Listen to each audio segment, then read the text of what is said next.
একজনে 30টা রোজা রাখার পরে আবেগ বেড়ে গেছে, ও আল্লাহ পুরা বছর কেন দিলা না, একটাও ভাঙতাম না। যেহেতু দাও নাই, অন্তত একদিন হলো ঈদের দিনটা রোজা রাখি। ঈদের দিন রোজা রাখলে কবুল হবে? কেন হবে না? কেন হারাম? হ্যাঁ, নবীর আদর্শে নাই। এজন্যই তো বলি রসুলের আদর্শ পারফেক্ট, দুনিয়ার সবার আদর্শ নাপাক, একমাত্র মদিনাওয়ালা রসুলের আদর্শই হলো পাক। নবীর আদর্শ পুত পবিত্র। ওই আদর্শ আজ আমার মধ্যে থাকার কারণে আমার সম্মান। ওই আদর্শ ১৫০০ বছর পরে স্কুলের ছেলের মধ্যে আসার কারণে তারও সম্মান।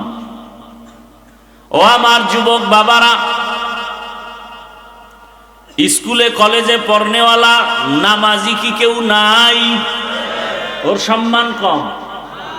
ডাক্তার, প্রফেসর, ইঞ্জিনিয়ার ৫ ওয়াক্ত নামাজ পড়ে, দাড়িওয়ালা নাই? খুঁজিয়া দেখো, সম্মানেরও অভাব নাই।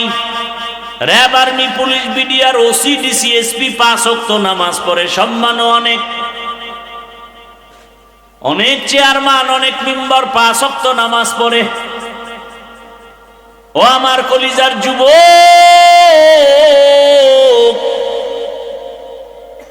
তোমার জেনারেল লাইনের ছেলেটা যদি স্কুল কলেজে পড়ে নামাজ পড়ে, তুমি তোমার বিবেক দিয়া জবাব দাও, তোমার কপালে কার বরদোয়া লাগছে? তুমি পারো না কেন?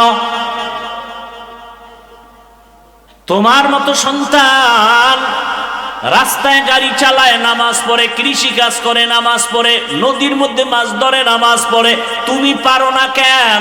তোমার কপাল খারাপ। কারো বরদোয়া লাগছে বলো? অবশ্যই বরদোয়া লাগছে। হয়তো মা বাবার বরদোয়া লাগছে, কি জানি মায়েরে কথা বইলা কাদাইছো রে বাবা।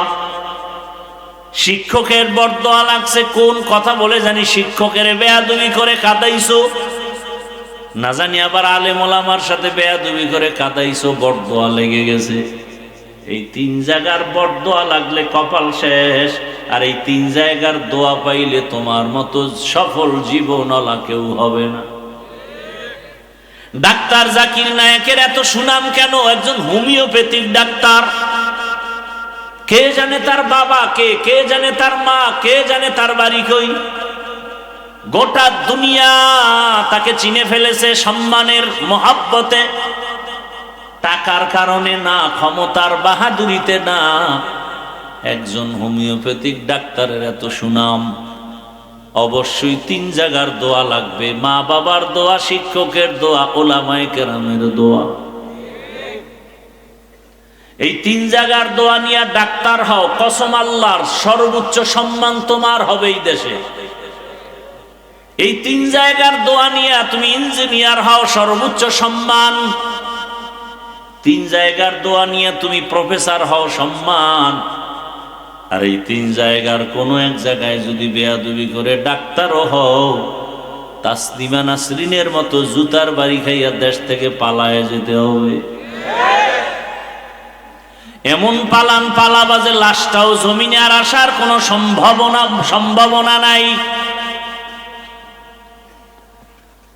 হেদায়েতের মালিক আমার আল্লাহ। এতক্ষণ আমি আপনাদের কথা শুনাইলাম, কতটা কষ্ট হয় আমি বুঝি, কিন্তু একবারও বলি না আমার মতো হুজুর হও, টুপি লাগাও। ও এলাকার মা বোনেরা, আপনার সন্তানকে ডাক্তার বানাবেন, ইঞ্জিনিয়ার বানাবেন, প্রফেসর বানাবেন, এসপি, ডিসি, ওসি বানাবেন, তবে দাবি আমার ছোট, একটা বেয়াদব বানাবেন না। আপনার সন্তানের ব্যবহারে কোনোদিন যেন আলেম কষ্ট না পায়, শিক্ষক কষ্ট না পায়, মা বাপ কষ্ট না পায়। আওয়ামী লীগ করে কিন্তু বেয়াদবি করে না, এখনো সে শান্তিতে আছে না নাই? বিএমপি করে, কারো উপরে জুলুম করে নাই, বেয়াদবি করে নাই, শান্তিতে আছে না নাই? মাদ্রাসায় টাকা পয়সা দান করে, হুজুরদের সাথে সম্পর্ক এখনো আরামে আছে। আল্লাহ দেখায় দেয় নবীর আদর্শই হলো শান্তির ঠিকানা। হুজুর হইলেই শান্তি, এটা কি কোনো গ্যারান্টি আছে? না। আমি হুজুর হইয়া যদি নবীর আদর্শ মতো না চলি, কপাল আমারটাও শেষ হয়ে যাবে। আর তুমি হুজুর না হইয়া জেনারেল লাইনে থাইকেও যদি নবীর আদর্শে নামাজ পড়ো আর কলেজে পড়ো, তোমারও দেখবা শান্তি আর সম্মান। ঢাকা কলেজে কত ছেলেরা ক্লাসে যায়, মাথায় পাগড়ি, বড় দাড়ি, বড় জামা, মনে হয় মসজিদের খতিব। একজনে জিগায়, ভাইজান কোন মসজিদের জুমা পড়ান? আমি আরবি পারি না। কত এই সুরত কেন? কই যান? ঢাকা কলেজে পড়ি। এই হালাতে বলে হ্যাঁ। ক্লাসে কেউ কিছু কয় না। কয় কি কয়? শিক্ষক শিক্ষিকারা দোয়া করে পুরো কলেজের মধ্যে একটা ভালো ছেলে আছে। আমি বললাম মেয়ে নায়িকা আছে। মেয়েরা কি মাঝে মাঝে আড্ডাখানায় ডাকে না? বলে ডাকে। সবাই মিলে যাবে পার্কে, রিসোর্টে যাবে। তখন আমি কেমনে যাই? আমি ইস্তেগফার পড়তে থাকি। আল্লাহর কুদরত, আমার ক্লাসের একটা মেয়ে ডাক দিয়া কয়, ও আল্লাহর পথে আছে, ওরে সাইরা দে, ডিস্টার্ব করিস না, আমরা চল। বাস, আল্লাহ আমার পক্ষে একজন লাগাই দিছে। এভাবেই আল্লাহ বাঁচান। আপনি যদি নিয়ত করেন আমি হালাল খায় মরবো, নাইলে না খায় মরবো, হারাম খাবো না, একটু কষ্ট হলেও দেখবেন হালাল দরজা খুলে গেছে। আপনার তো সেই একই নেই, বরং মোটামুটি খাইয়াও আল্লাহরে গালি দেয়, শুকর নাই। এরে আম্মা জানেরা, আপনাদের মতো কত মা কত বোন এই এলাকায় আছে, এখনো পর্দা করে, নামাজ পড়ে, মোবাইলে সময় নষ্ট করে না, স্বামীর মাল খেয়ানত করে না। আপনারা কেন পারবেন না? এই স্টেজের ভেতরে কয়েকটা ছাত্রের মাথায় পাগড়ি দিলাম, এরা কোরআনে হাফেজ। এদের মা বাবার জীবনটা কতই যে ধন্য। আপনি যদি একটা কোরআনওয়ালা ডাক্তারের মা হইয়া কবরে যেতেন, আপনি যদি আপনার সন্তানটাকে কোরআন পড়াইয়া ইঞ্জিনিয়ার বানাইয়া কবরে যেতেন, আপনার জীবনটা ধন্য। আপনার সন্তান ডাক্তারিও করত, রোগীও দেখত, কোরআন তেলাওয়াত করত, নামাজ পড়ে মা বাবার জন্য দোয়া করত। এমন একটা ডাক্তার বানায় যান, সুনামও হবে, দোয়াও হবে। এখনো সময় আছে, তওবা করেন। মনটাকে আমার আল্লাহর দিকে ঘুরাইয়া মনে মনে বলেন, হে আল্লাহ,